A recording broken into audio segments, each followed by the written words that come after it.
샬롬, 평안하셨습니까? 언제나 그렇듯이 1년 중에 한 번 이렇게 또 장마가 찾아오는데요. 좀 눅눅하고 습기가 차서 좀 힘들지만 성경은 복된 장마비를 주시겠다 약속하셨으니까 우리가 좀 더 명랑하고 또 쾌활하게 이 장마를 맞이하게 되시기를 바랍니다. 예수님께서 참 많은 병자를 낫게 하셨습니다. 그렇죠? 예. 근데 그 중에 한 병자를 좀 오늘 살펴보고자 하는데요. 이 병자는 중풍병자였습니다. 중풍병자. 여러분 아시는 것처럼 중풍병은 어떤 병입니까? 손 또는 발을 온몸 중에서 가장 중요한, 활동하는 데 중요한 손과 발을 마음대로 쓰지 못하는 병이 이 중풍병입니다. 그렇죠? 예. 자, 우리 마가복음을 보겠습니다. 그런데 이 중풍병자가 예수님께 나오는 방법이 좀 특이한 환자였습니다. 이 환자는 다른 중풍병자와는 달리 이 중풍병자는 거의 사지를 못 썼나 봅니다. 그래서 누워 지냈는데 어떻게 누워 지내는 사람이 예수님 앞에 나올 수 있었을까요? 자, 마가복음 2장. 바로 그의 요청을 받아서 그의 친구들이 그를 들것에 메고 예수님 앞에 나아가고자 하는 그런 믿음을 가진 사람이었습니다. 자, 2장 1절로부터 읽어보겠습니다. 수일 후에 예수께서 다시 가버나움에 들어가시니 집에 계신 소문이 들린지라 많은 사람이 모여서 문 앞에라도 용신할 수 없게 되었는데 예수께서 저희에게 도를 말씀하시더니 사람들이 한 중풍병자를 4사람에게 메워가지고 예수께로 올세. 자, 이 4귀퉁이, 그러니까는 이 들것을 들었다면 4귀퉁이에서 4사람이 들고 그 가운데는 이 중풍병자가 누워 있습니다. 물론 한쪽만, 왼쪽이나 오른쪽만 못 쓰는 중풍 환자도 있습니다. 그런데 이 환자는 아마 사지를 다 못 썼는 모양입니다. 그래서 들것에 실려오지 않고는 도저히 예수님 앞에 나올 수 없는 그런 상황이었었어요.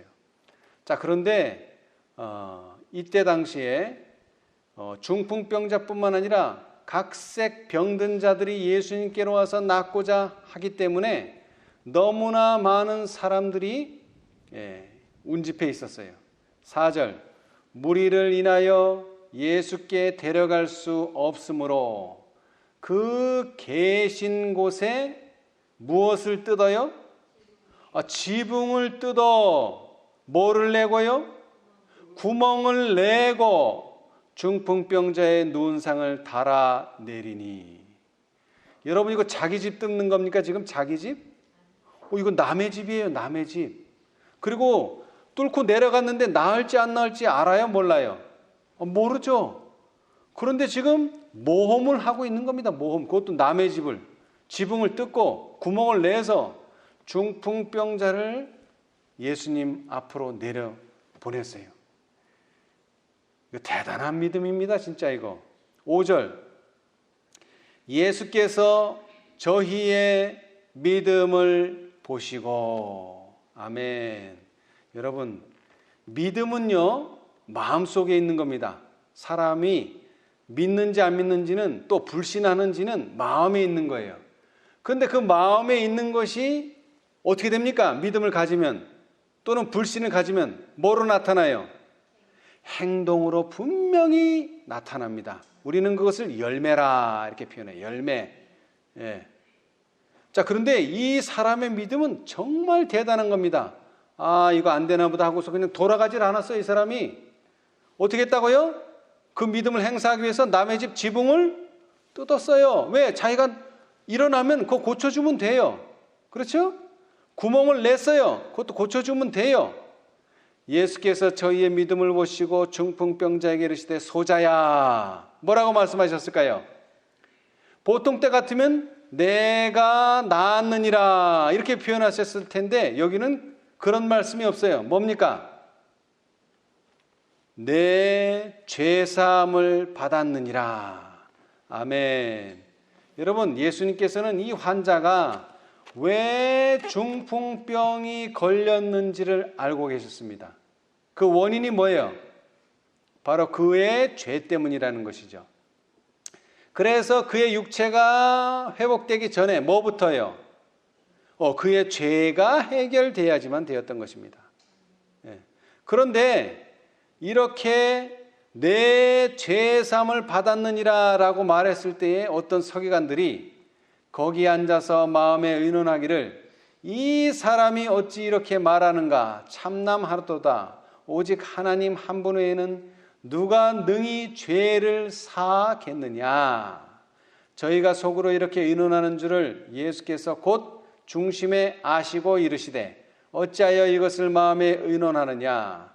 중풍병자에게 내 죄사함을 받았느니라 하는 말과 일어나 내 상을 가지고 걸어가라 하는 말이 어느 것이 쉽겠느냐. 자, 여러분, 이런 질문을 여러분이 받는다면 여러분은 뭐라고 대답하시겠습니까? 어떤 환자에게 내 죄사함을 받았느니라 하는 말과 그 다음에는요, 내 상을 가지고 걸어가라. 어느 말이 쉬워요? 어느 말이 쉽습니까? 우리는 이런 질문을 받으면 어느 게 쉬울까? 이렇게 비교를 하죠. 그런데 사실은 둘 다 어려운 이야기입니다. 둘 다 어려운 이야기. 이거는 어느 쪽이 쉬운 게 아니라 둘 다 불가능한 이야기예요. 이것은. 자, 그래서 이 말씀, 이 사건에 대한 선지자의 말씀을 좀 들어보겠습니다. 우리 시대의 소망 269페이지. 시대의 소망 269페이지. 여러분, 유대인들은요, 분명히 병이 낫는 건 뭡니까, 이거? 치료를 잘해서 낫는 게 아니죠? 이건 뭐예요? 기적입니다, 기적. 이적이에요. 근데 너무 많은 사람들이 낫다 보니까 이제 이적이 뭐처럼 안 보여요? 이적처럼 안 보이는 거예요. 그냥 그건 당연한 거예요. 병 낫는 건 당연한 거예요. 그런데 오늘 특별히 중풍 환자에게 말씀하신 죄 사함을 얻었다는 말은 이제 특별하게 다가오는 거예요. 병 낫는 건 이건 당연한 거다. 그런데 어떻게 죄를 사느냐? 이거 하나님밖에 못하는데. 사실은 병 낫는 것도 누구밖에 못하는 겁니까? 이거는 사실 하나님밖에 못하시는 일이에요. 이것은 아무나 할 수 있는 일이 아니에요.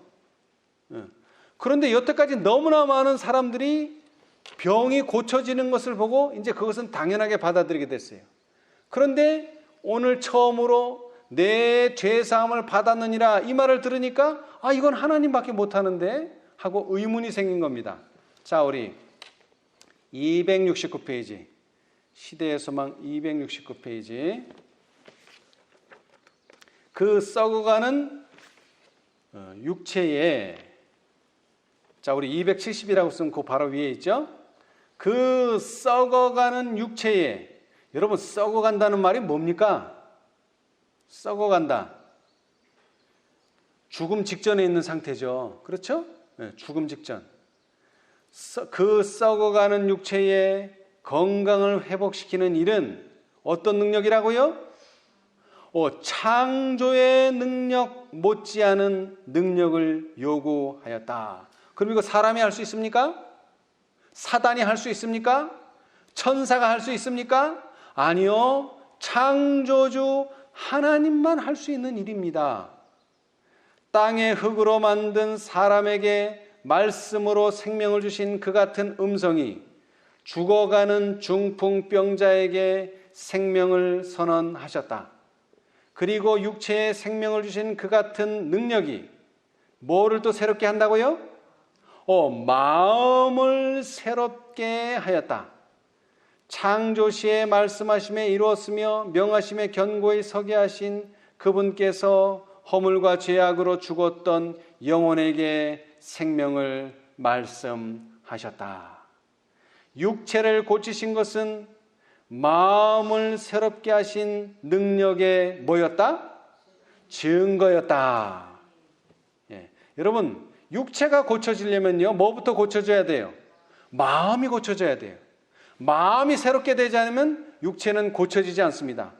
그 말은 뭐냐면 고쳐진 것처럼 보이죠. 그런데 또 병이 나요. 왜? 마음이 새로워지지 않았기 때문에. 그리스도께서는 중풍병자에게 일어나 걸어가라고 명령하시고 인자가 땅에서 죄를 사하는 권세가 있는 줄을 너희로 알게 하려 하노라고 말씀하셨다.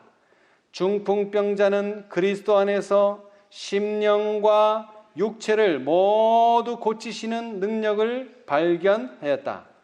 육체적 회복이 영적 치료의 뒤이었다. 이 교훈은 간과되어서는 안 된다. 오늘날 육체적 질병으로 고통을 당하는 무수한 자들이 있는데 그들은 이 중풍병자와 같이 내 죄사함을 받았느니라는 기별을 듣기를 갈망하고 있다. 죄의 불안과 채워지지 않는 욕망과 아울러 죄의 짐이 그들의 질병의 기초이다. 여러분, 오늘날 대부분의 질병의 기초가 뭐라고요? 죄에 대한 불안, 그 다음에 채워지지 않은 욕망, 그 다음에 죄의 짐, 이런 것들이 쉬운 말로 하면 스트레스라 이 말이에요. 스트레스가 질병의 근원이에요.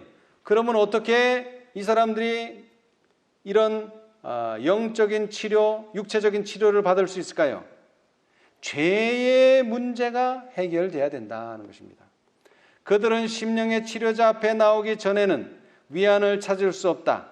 그분만이 주실 수 있는 화평이 심령에 활력을 주고 육체에 건강을 줄 것이다. 예수께서는 마귀의 일을 멸하려고 오셨다. 그 안에 생명이 있었다. 그분은 내가 온 것은 양으로 생명을 얻게 하고 더 풍성히 얻게 하려는 것이라고 말씀하셨다. 그분은 살려주는 영이셨다. 그리고 예수께서는 세상에 계실 당시에 병자를 고치고 죄인에게 용서를 말씀해 주셨던 것과 같은 생명을 주는 동일한 능력을 지금도 갖고 계신다.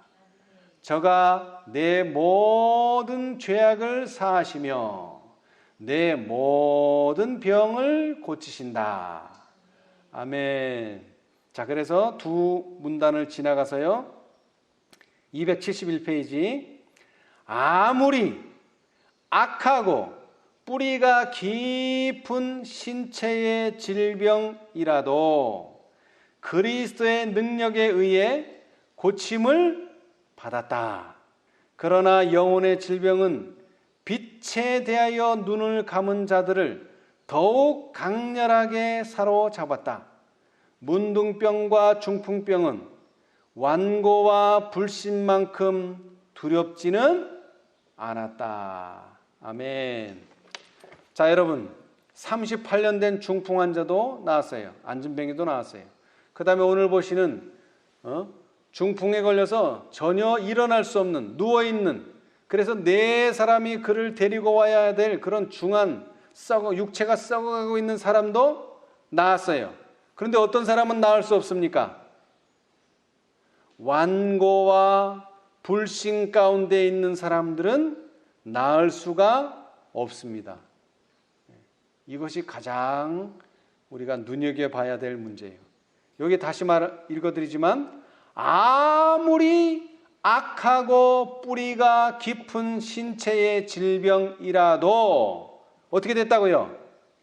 그리스도의 능력에 의해 고침을 받았다. 심지어는 어떤 환자도요, 문둥병자도 고침을 받았어요. 그 다음에 오늘 보는 것처럼 중풍병자도 고침을 받았어요. 전혀 사지를 못 쓰는 중풍병자도. 그러나 누구는요, 완고하고 불신 가운데 있는 사람들은 뭐라고요? 영혼의 질병을 가진 그대로 영적 죽음을 맞이하게 될 것이라 하는 것입니다, 여러분. 그만큼 완고와 불신이 중풍병이나 문둥병보다 더 무섭다는 것입니다. 예. 자, 그런데 여러분, 영생의 조건에 대해서 우리가 한번 살펴보겠습니다. 영생의 조건. 예, 영생의 조건. 자, 우리 정로의 계단을 보겠습니다. 정로의 계단. 산상보훈부터 보겠습니다. 산상보훈 76페이지. 영생에 대해서 좀 생각을 해보겠는데요. 산상보훈, 시대의 소망 다음 책이죠. 산상보훈 76페이지. 산상보훈 76페이지. 이것은 산상에서 하신 예수님의 말씀들에 대한 영적인 설명을 선자께서 기록하셨는데요. 거기 76이라고 쓴 데서 오른쪽 단 맨 밑에요. 구속의 역사 996페이지 맨 아래 문단. 영생의 조건은 은혜를 통해 에덴 동산 시절이나 지금이나 뭐하다고요? 동일하다. 여러분, 영생, 구원의 조건은요, 구약이나 신약이나 예수님 당시나 지금이나 에덴 당시나 어떻다고요? 항상 동일하다. 그럼 그 동일한 조건은 뭐냐? 그것은 곧 완전한 의, 하나님과의 조화, 그분의 율법의 원칙과의 완전한 일치이다. 여러분, 여기 세 가지를 말했어요. 뭐라고 말씀하셨습니까? 첫째는 완전한 의, 그 다음에는요 하나님과의 조화, 세 번째는요 그분의 율법의 원칙과의 완전한 일치. 세 가지. 구약에 제시된 품성의 표준은 신약에 제시된 것과 동일하다. 이 표준은 우리가 도달할 수 없는 것이 아니다. 이게 중요합니다. 자, 여러분, 구약에 제시된 품성의 표준, 신약에 제시된 품성의 표준 다르다고요? 똑같다. 이 말은 더 연장해 보면 헤아릴 수 없는 무리의 품성의 표준이나 14만 4천인의 품성의 표준이나 다르다고요? 같다고요? 같다 이 말이에요. 같아요. 그리고 더 중요한 것은요, 이 표준은 우리가 도달할 수 있다, 없다? 네, 있다. 있다. 도달할 수 없는 것이 아니다. 하나님께서 하시는 모든 명령이나 권고에는 이를 뒷받침하는 약속, 곧 매우 적극적인 약속이 있다. 하나님께서는 우리가 당신과 같이 될 수 있는 모든 준비를 갖추어 놓으셨으며 또 사악한 의지를 개입시키지 않고 당신의 은혜를 헛되이 하지 않는 모든 자들을 위하여 이 일을 이루실 것이다. 누가요? 하나님께서. 우리가 하면 안 되죠. 우리가 하면 안 되기 때문에 하나님께서 하셔야 돼요. 하나님께서. 그래서 하나님께서 하시면은 도달할 수 있다. 그러나 우리는 도달할 수 없다는 것입니다. 그리고 이것은 구약이나 신약이나 똑같고 헤아릴 수 없는 물이나 14만 4천인이나 똑같아요. 자, 그런데 이 말씀의 앞부분, 영생의 조건을 말씀하시면서 하신 이 말씀의 앞부분을 읽어보겠습니다. 그러므로 라는 말은 하나의 결론, 곧 이전까지 진행되어 온 것에서 얻은 결론을 함축하고 있다. 그 말씀은 마태복음 5장 48절. 그러므로 하늘에 계신 너희 아버지의 온전하신가 같이 너희도 온전하라. 자, 그런데 이 말씀은 어디서부터 시작됩니까? 어디서부터 시작돼요? 마태복음 5장 1절로부터 시작하죠. 산상수훈, 심령이 가난한 자는 복이 있나니, 그래서 8가지 축복을 쭉 얘기하시고 결론적으로 그러므로, 이건 결론이라는 거예요. 결론. 무슨 결론이냐? 우리가 어떻게 돼야 된다고요? 그런 심령이 가난한 자, 의에 줄이고 목마른 자, 긍휼히 여기는 자가 된다는 건 뭐라고요? 결론적으로 완전해지는 것이다 이 말이에요. 완전해지는 것. 그렇죠? 네. 그러므로 완전하라고 명령하신다. 그분께서는 하늘 아버지께서 은혜를 모르는 자와 악한 자에게도 인자로우시며 우리를 높이시기 위하여 자기를 낮추셨으므로 누구나 품성에 있어서 그분과 같이 될 수 있고 없고, 있고 또 사람들과 천사들 앞에 흠이 없이 설 수 있고 없고, 설 수 있다고 하셨다. 아멘. 왜 그래요? 왜? 하나님께서 명령하셨기 때문이라는 거예요. 뭐라고? 하늘에 계신 너희 아버지의 온전하신가 같이 너희도 온전하라고 명령하셨기 때문에. 자, 그래서 그 설명이 이거예요. 영생의 조건은 온전하라는 거예요. 완전하라는 거예요. 그러면 우리가 어떻게 완전할 수 있느냐?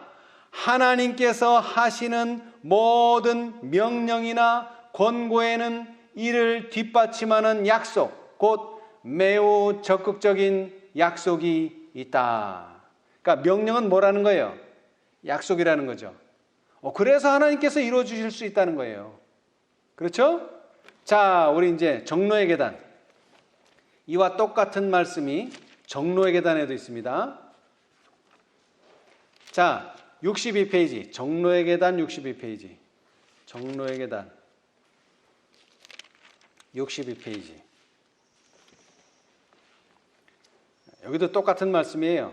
아까 산상보훈에서는 구약의 품성의 표준이나 영생을 얻는 조건에 신약의 표준이나 똑같다 그랬는데 여기는 더 큰 범위로 말했어요. 자, 62페이지. 영생을 얻는 조건은 지금도 옛날, 언제적 옛날, 에덴 낙원에서 우리의 시조가 타락하기 전, 타락한 후, 타락하기 전과 똑같다고 말했어요. 곧 하나님의 율법을 온전히 순종하는, 여기도 어떤 의? 완전한 의가 요구된다. 만일에, 여기 이유까지 설명했어요. 왜 완전한 의가 요구되는지. 만일에 영생을 이보다 약한 조건으로 허락하여 준다고 하면 온 우주의 행복은 위험을 받게 될 것이고 모든 재화와 비참을 일으키는 죄가 영원히 뭐 할 길이요? 불멸, 없어지지 않을 길이 열리게 될 것이다. 아멘. 여러분, 오늘날 우리는 대쟁투를 해야 됩니다. 왜요? 왜 대쟁투가 필요합니까? 죄를 영원히 끝내기 위해서, 죄가 완전히 끝나게 하기 위해서 대쟁투가 필요한 것입니다. 왜? 이것이 존재하는 한 이 우주에는 평화가 깃들 수가 없습니다. 그러나 이것을 제거하기 위해서는 확실히 제거해야 돼요. 확실히. 어떻게 확실히요? 완전한 의가 요구돼요. 근데 이 의는 어떤 의예요? 우리가 상상을 하겠는데 아담과 하와가 타락하기 전과 같다는 것입니다, 여러분. 우리가 상상할 수 없는 범위 내에 있는 의입니다. 자, 그래서 여기 설명이 추가되었습니다. 아담은 타락하기 전에 하나님의 율법을 지킬 수 있었습니까? 없었습니까? 지킬 수 있었죠. 왜? 완전하게 태어났으니까. 아담은 타락하기 전에 하나님의 율법을 지킴으로 의로운 품성을 이룰 수 있었다. 그러나 그 일에 실패하였고 유혹에 넘어가서 그의 범죄로 인하여 우리의 뭐는 타락했다고요? 본성은 타락해서 이제는 우리 스스로의 힘으로는 의로워질 수 있어요, 없어요? 의로울 수 없게 되었다. 전에는 아담과 하와가 타락하기 전에는 그들이 마음만 먹으면 율법을 지킬 수 있었어요. 그러나 이제는요, 우리가 아무리 마음을 먹어도 결심을 해도 우리의 본성이 타락했기 때문에 우리 스스로는 의로울 수가 없어요. 또 우리는 죄가 많고 거룩하지 못함으로 거룩한 율법을 완전히 지킬 수 없게 되었다. 그리고 우리는 하나님의 율법의 요구를 응할 만한 자신의 의는 조금도 가지지 못하게 되었다. 그러나 그리스도께서 우리를 위하여 피할 뭐를 열어주셨다고요? 길을 열어주셨다. 여기에 길이 바로 내가 곧 뭐요? 길이요 진리요 생명이라. 거기서 말하는 길은 다른 길이 아니에요. 우리가 율법의 요구를 응할 수 있는 길, 우리에게 지어진 죄의 짐을 피할 수 있는 길을 예수님께서 열어주셨다는 거예요. 그는 이 세상에서 우리가 당하는 것과 같은 고난과 시험 가운데 사셨다. 그는 죄 없는 생애를 사셨다. 그는 우리를 위하여 죽으셨고 지금 우리의 죄를 벗기시고 당신의 의를 우리에게 주시려고 하신다. 이게 뭡니까? 믿음으로 말미암는 의죠. 믿음으로 말미암는 의 중에서도 뭐예요? 칭의라. 우리는 이렇게 말합니다. 칭의. 그대가 자신을 그에게 바치고 그를 그대의 구주로 받아들이면 그대의 생애가 아무리 악하였을지라도 그의 공로로 인하여 그대는 의롭다 하심을 얻는다. 이게 무슨 의라고요? 칭의. 칭의. 덮어주시는 의예요. 덮어주시는 의. 자, 그러나 덮어주시는 것만으로 끝나는 게 아니에요. 그리스도의 품성이 그대의 품성을 대신하게 되고 그대는 죄를 도무지 범하지 않은 것처럼 하나님 앞에 받아들여진다. 이게 칭의에 대한 부가적인 설명이에요. 자, 원래는 내 품성을 가지고 예수님 앞에 하나님 앞에 서야 되는데 내 품성이 완전치 못하니까 내 품성 대신 누구 품성? 예수님 품성. 바꿔치기 하는 거예요. 바꿔치기. 이게 칭의예요. 그런데 칭의는 칭의로 끝나는 게 아니에요. 이뿐 아니라 칭의로 끝나는 게 아니고 그리스도께서는 이제 뭐예요? 이제 내 옷만 바꿔주는 게 아니라 내 속도 바꿔줘요. 속에 뭐가 있죠? 마음. 그리스도께서는 내 속 마음을 변화시키신다. 이게 성화예요. 이게 성화. 그는 믿음으로 말미암아 그대의 마음 가운데 거하신다. 이게 성화예요. 그대는 이 그리스도와의 연합을 믿음으로 말미암아 또는 그대의 마음을 항상 그에게 바침으로 유지해야 한다. 이게 성화예요. 그대가 이렇게 하는 동안에는 그는 그대가 원하고 행하는 것을 당신의 기쁘신 뜻대로 하게 하실 것이다. 그러므로 그대는 이제 내가 육체 가운데 사는 것은 나를 사랑하사 나를 위하여 자기 몸을 버리신 하나님의 아들을 믿는 믿음 안에서 사는 것이라. 갈라디아 2장 20절 라고 말할 수 있을 것이다. 이게 성화예요. 그래서 예수께서 당신의 제자들에게 말씀하시기를 말하는 이는 너희가 아니라 너희 속에 말씀하시는 자 곧 너희 아버지의 성령이시니라 라고 하셨다.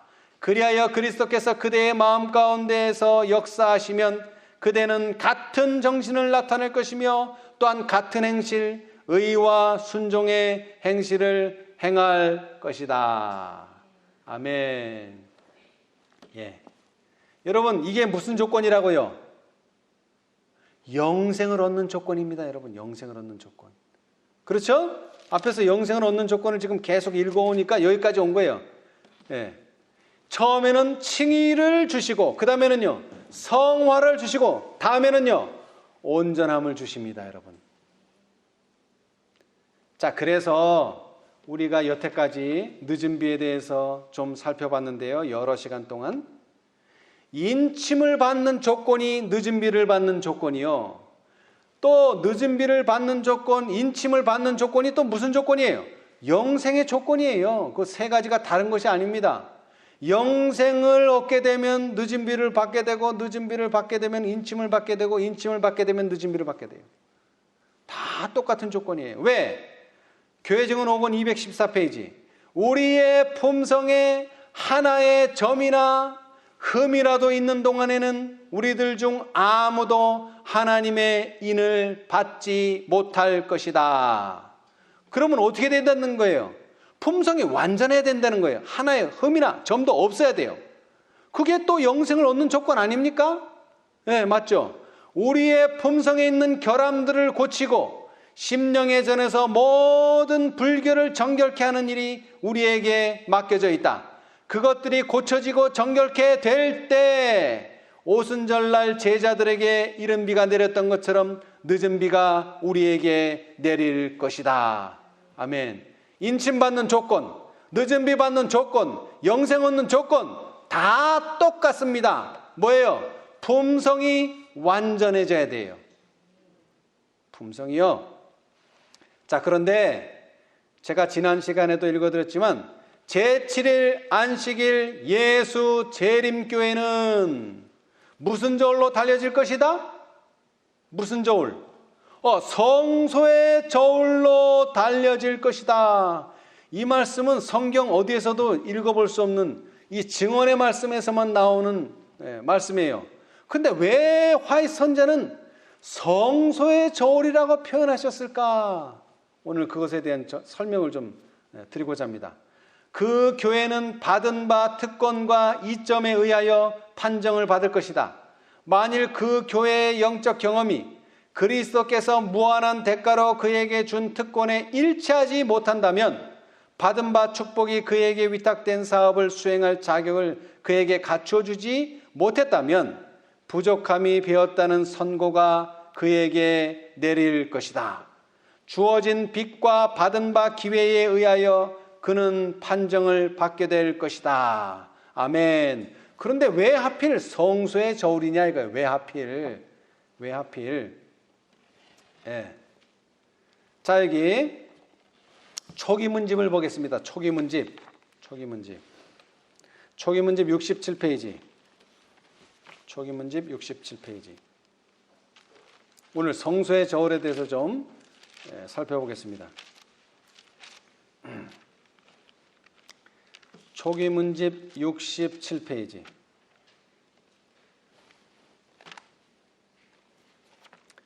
짐승의 표장입니다. 짐승의 표. 예. 자, 거기 67이라고 쓴 그 페이지 오른쪽 단 맨 밑에, 여러분 천천히 읽을 테니까 잘 들어보세요. 우리가 영광을 상속받기 위해서는 어떤 사람이 되어야 할 것을 보았고, 또 예수께서 우리에게 준 유업을 얻기 위하여 얼마나 많은 고통을 당하셨는지를 보았다. 여러분, 우리가 영광을 상속받기 위해서는 어떤 사람이 되어야 될까요? 여기 선자는 보았다 그랬는데 이제 그것을 이제 뒤에서 배울 수 있습니다.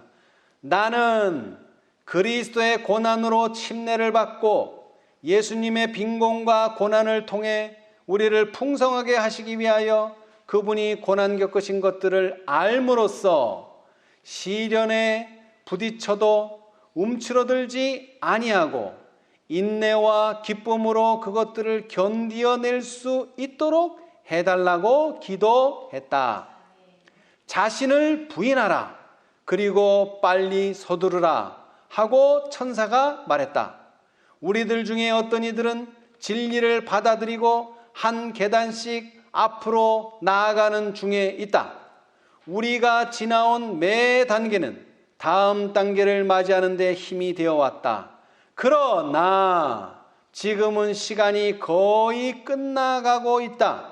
그러므로 우리가 여러 해에 걸쳐서 배워온 것들을 그들은 몇 달 안에 배워야 할 것이다.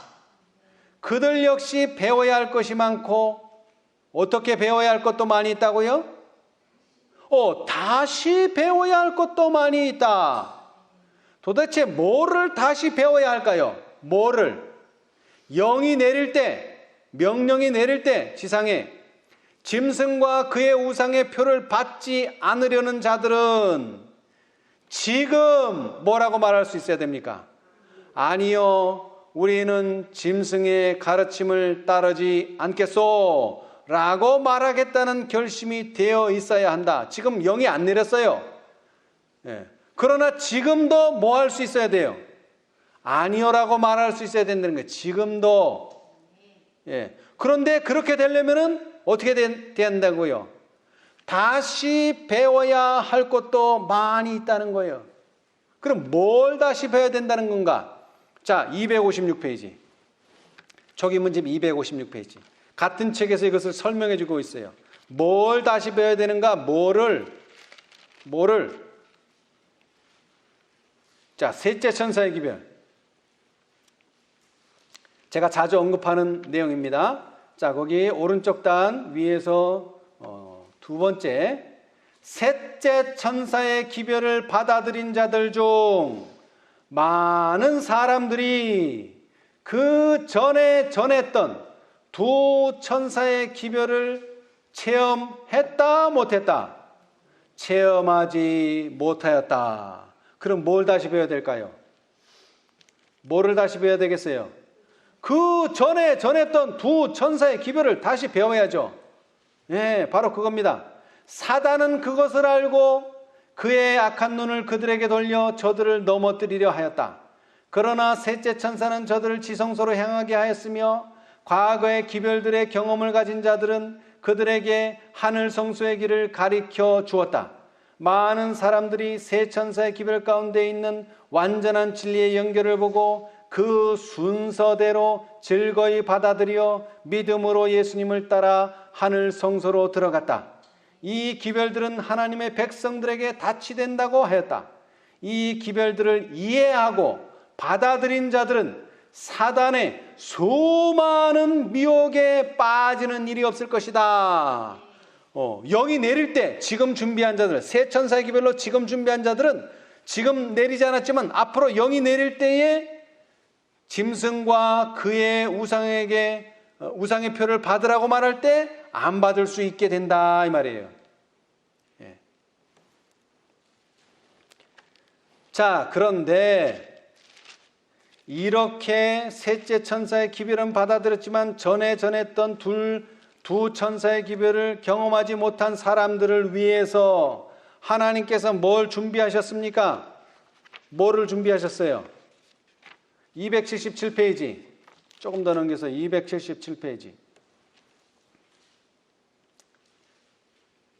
자, 큰 외침. 나는 천사들이 하늘에서 왔다 갔다 하며 어떤 중요한 사건을 위해 준비하느라고 하늘과 땅 사이를 바쁘게 오르내리는 것을 보았다. 그때 나는 다른 힘센 천사가 명령을 받고 셋째 천사와 연합하여 그의 기별에 능력과 힘을 주기 위하여 지상으로 내려오는 것을 보았다. 예. 자, 뿐만 아니라 큰 능력과 영광이 그 천사에게 주어졌으니 그가 내려올 때 세상이 그의 영광으로 환해졌다. 이 천사가 발하는 빛이 세상 곳곳을 비췄으며 동시에 그는 크고 힘센 소리로 무너졌도다 무너졌도다 큰 성 바벨론이여 모든 나라를 그 음행으로 인하여 진노의 포도주를 먹이던 자로다 라고 외쳤다. 둘째 천사가 말한 바벨론의 무너짐에 대한 기별은 1844년 이후에 교회가 처하여 온 타락상을 재차 지적하면서 반복되었다. 이 천사의 사업이 적시에 나타나 마지막 큰 사업인 셋째 천사의 기별의 큰 외침과 동시에 행해지고 있다. 그렇게 함으로써 하나님의 백성들은 다가오는 시련의 때에 설 수 있는 준비가 갖추어지는 것이다. 나는 저들 위해 큰 빛이 비춰지는 것과 그들이 셋째 천사의 기별을 담대하게 전파하기 위하여 연합하는 것을 보았다. 그리고 또 천사들이 그 힘센 천사를 돕기 위하여 하늘에서 날아왔으며 나는 사방에서 들려오는 소리를 들었다. 내 백성아 거기서 나와 그의 죄에 참여하지 말고 그의 받을 재앙들을 받지 말라. 그 죄는 하늘에 사무쳤으며 하나님은 그의 불의한 일을 기억하신지라. 이 기별은 밤중 소리가 1844년에 있었던 둘째 천사의 기별에 포함된 것처럼 되었던 것처럼 셋째 천사의 기별에 추가되는 것 같았다. 아멘. 예. 이러한 일이 왜 있느냐? 왜 있느냐? 바로 셋째 천사의 기별은 받았지만 전에 전해졌던 두 천사의 기별을 경험하지 못한 사람들을 위해서 하나님께서는 계시록 18장의 천사를 보내주셨다는 것입니다. 자, 그러면 그들은 어떤 기별을 가져와야 할까요? 어떤 기별? 칭의의 기별을 가져와야 할까요? 성화의 기별을 가져와야 할까요? 온전함의 기별을 가져와야 할까요? 자, 온전함의 기별을 가져와야죠? 자, 우리 그럼 봅시다. 목사들에게 보내는 증언 91, 92페이지. 우리가 자주 읽는 내용이에요. 자, 이 내용은 또 어디에도 나오느냐 하면은 이 내용은 예레미야 여호와 우리의 의라는 내용 나오죠. 예레미야 몇 장인가요? 예레미야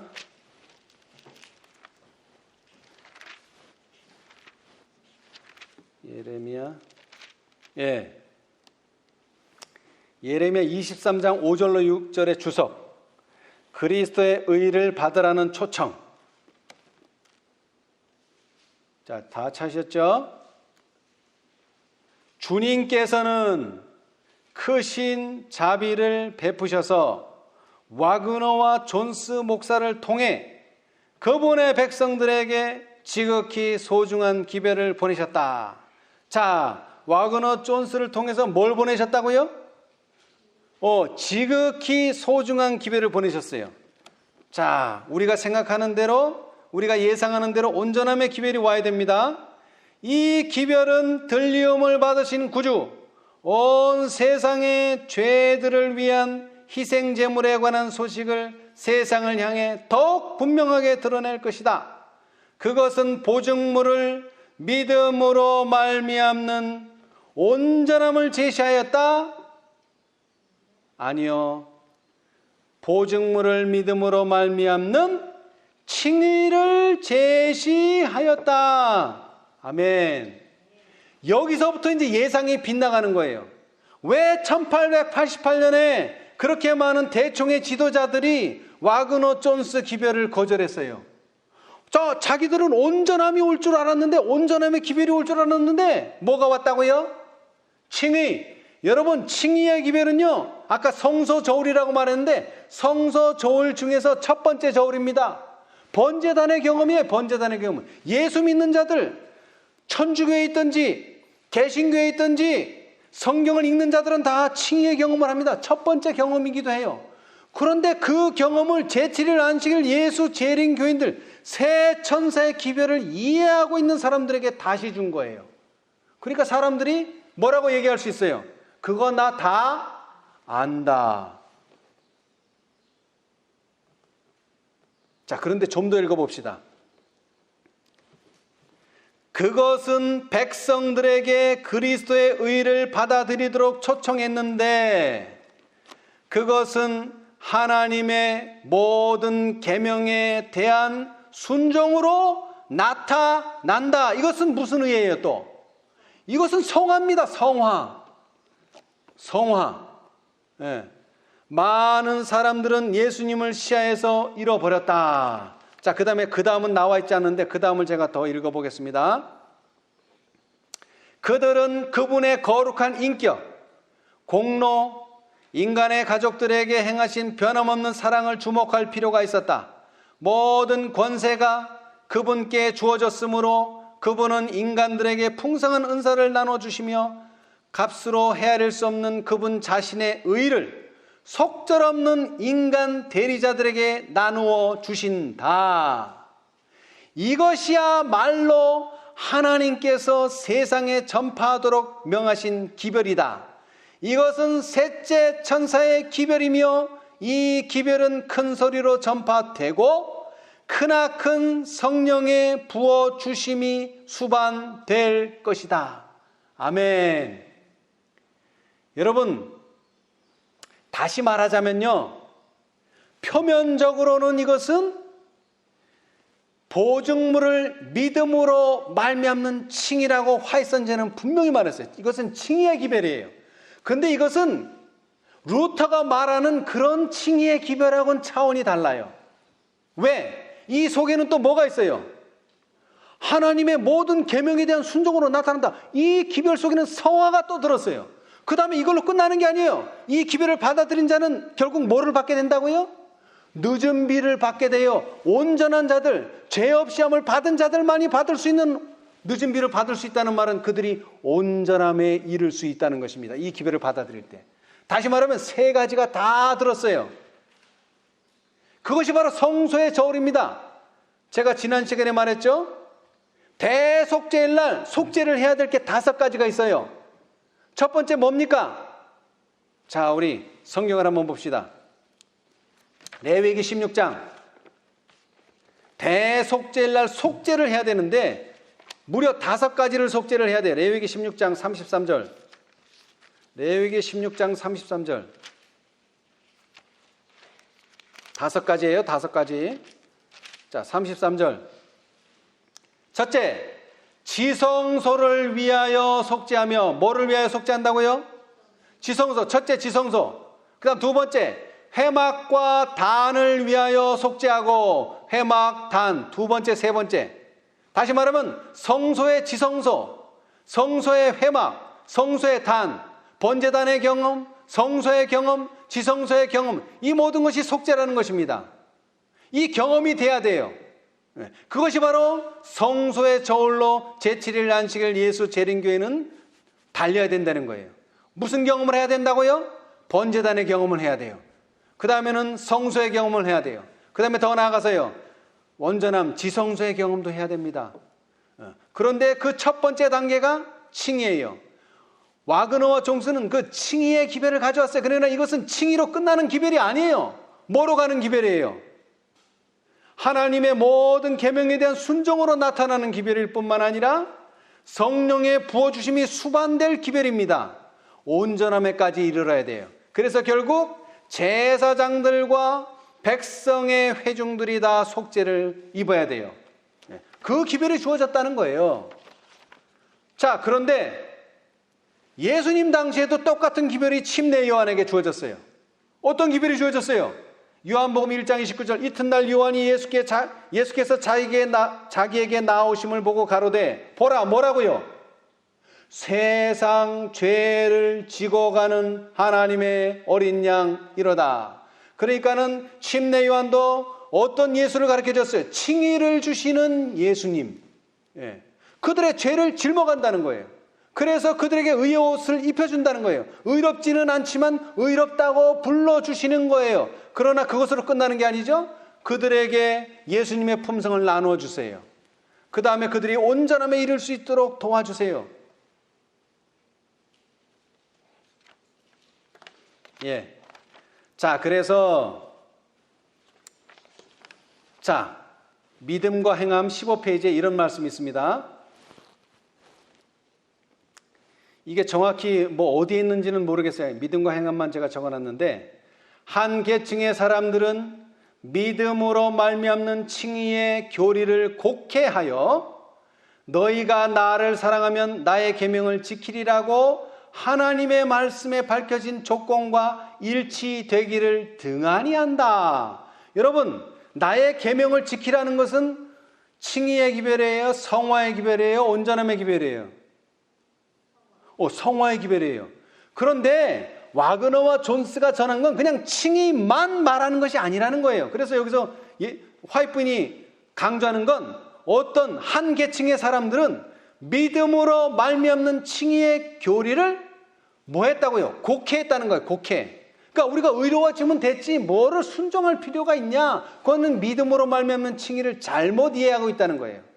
너희가 나를 사랑하면 나의 계명을 지키라고 하나님의 말씀에 밝혀진 조건과 일치되기를 등한히 한다.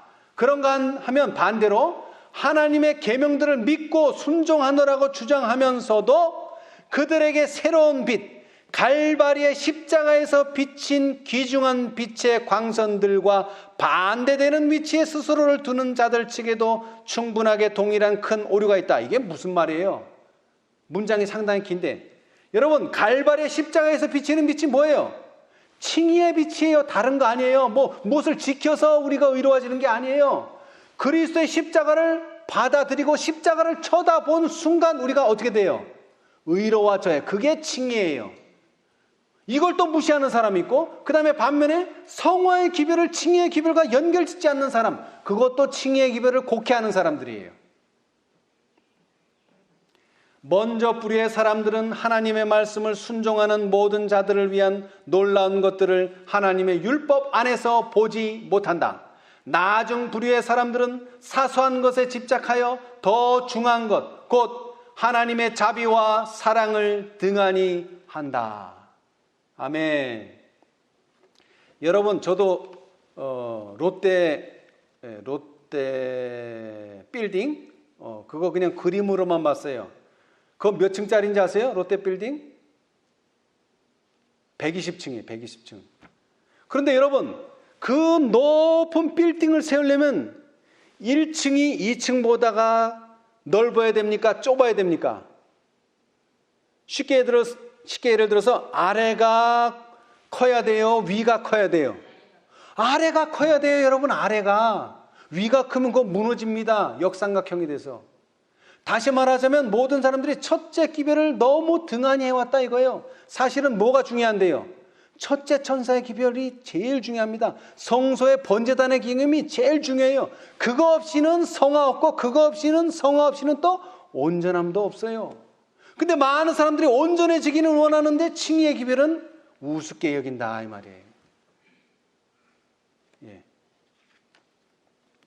자, 그래서요 사도행전 3장 19절로 다시 돌아가서요. 그러므로 너희가 회개하고 돌이켜 너희 죄 없이 함을 받으라. 이 죄 없이 함을 받으라는 이 기별의 핵심은 뭐냐? 칭의의 기별을 받아들이는 것입니다. 칭의의 기별. 왜? 예수님께서 어린 양이 되셔서 우리의 죄짐을 가져가시고 우리는 예수님의 품성을 가져오는 것입니다. 맞습니까? 그게 칭의예요. 근데 이 칭의는 그냥 내가 의롭다고 하는 이름만 가지는 것으로 끝나는 게 아니라 실제적으로 의로워져야 되는 거예요. 그게 성화예요. 자, 이것을 생각하면서 다시 한번 762페이지를 읽어보겠습니다. 762페이지. 762페이지.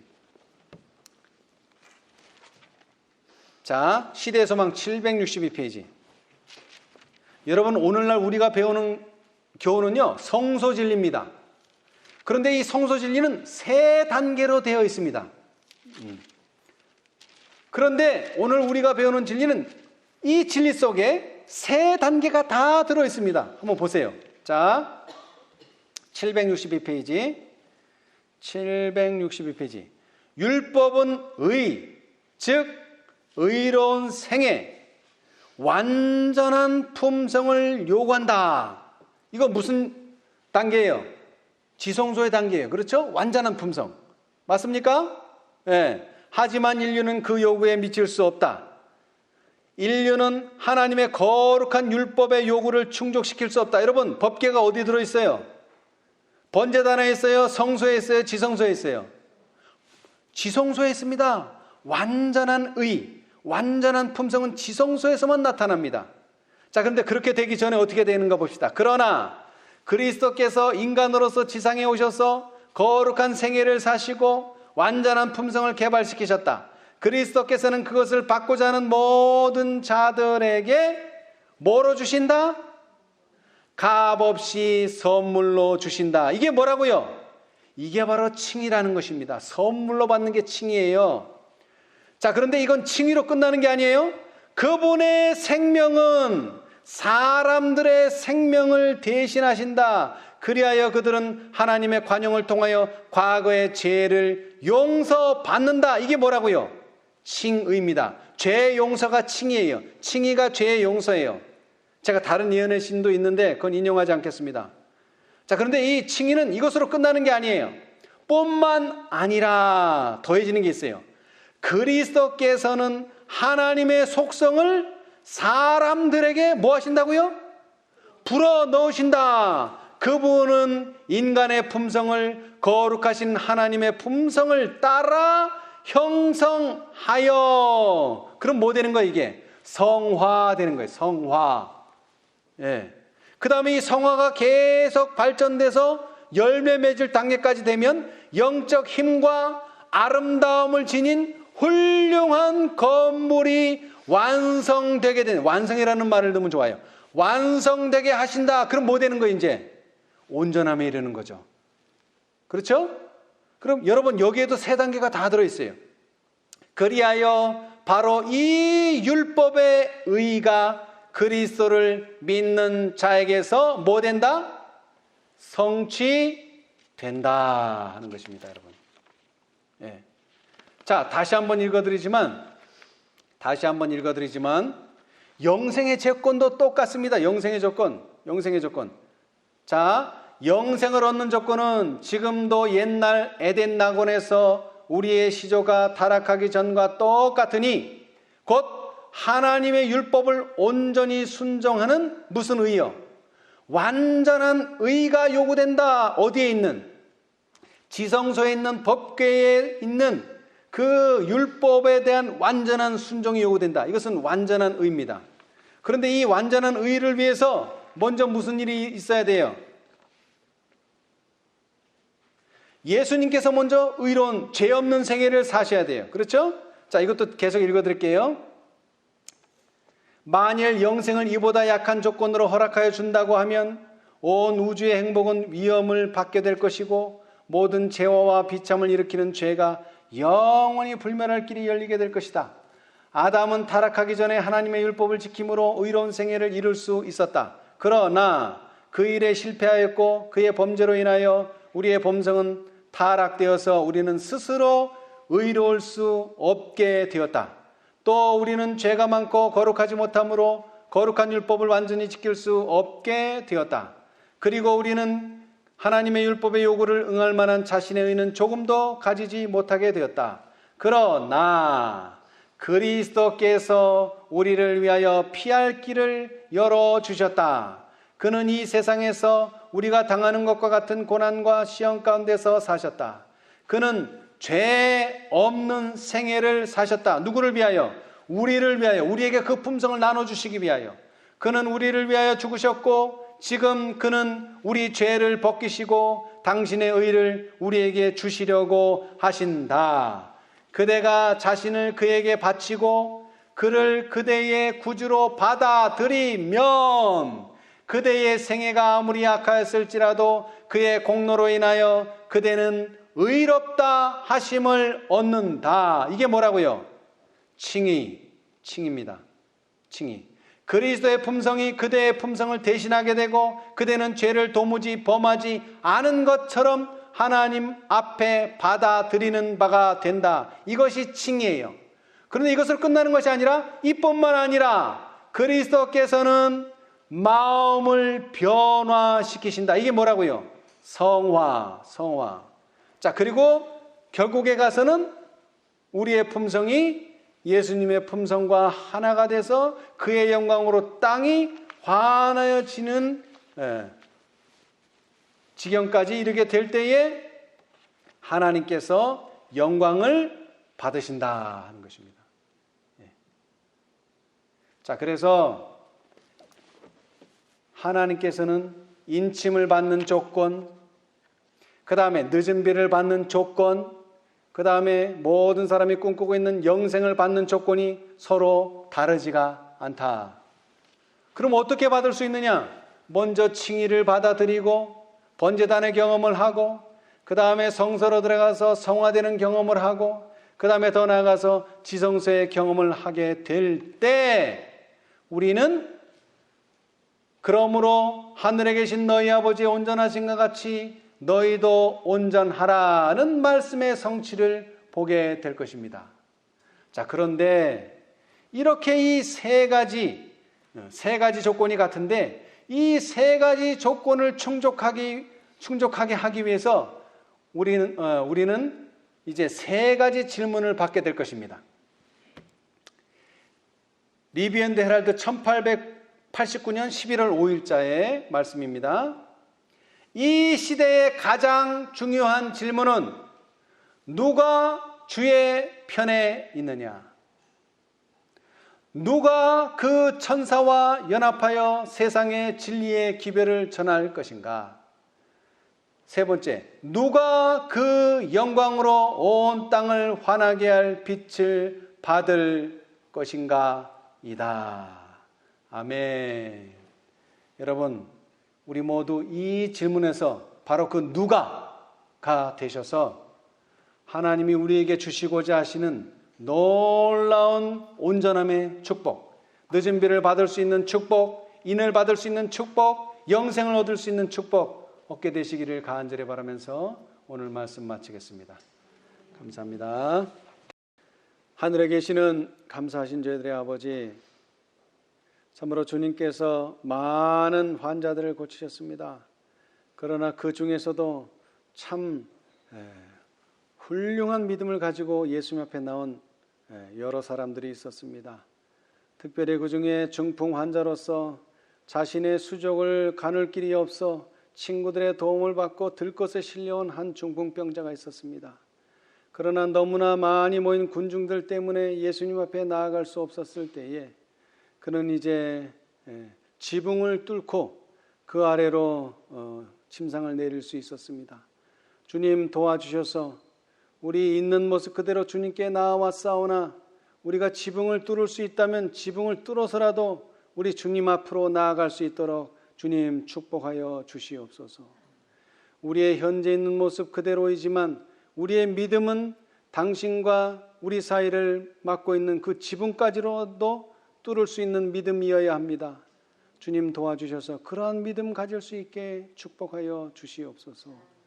특별히 주님 은혜 베풀어 주셔서 주님의 일을 감당하기에 참으로 부족함이 많은 저희들이지만 이제 주님께서 넷째 천사를 통하여 칭의의 기별을 우리에게 전해 주셨습니다.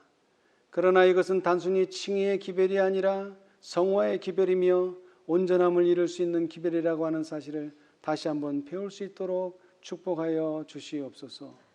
그리하여 계시록 18장의 천사들을 통하여 우리가 이제 주님과 연합하기를 원하며 주님의 편에 서기를 원하며 또한 주님께서 그의 영광으로 땅을 환하게 하실 때 저희가 사용되기를 원합니다. 주님 도와주셔서 우리가 이 조건들을 만족시킬 수 있는 믿음을 가질 수 있도록 축복하여 주시옵소서. 영생을 얻는 조건이 또한 늦은 비를 받을 수 있는 조건이요, 또한 이 조건이 인침을 받을 수 있는 조건이라는 것을 저희가 알게 되었습니다. 주님 도와주셔서 참으로 우리로는 할 수 없사오니 하나님의 능력이 우리에게 덮인 바 될 수 있도록 축복하여 주시옵소서. 또 특별히 우리 가운데 육신의 연약한 가운데 믿음이 또 연약해지는 자들이 있습니까?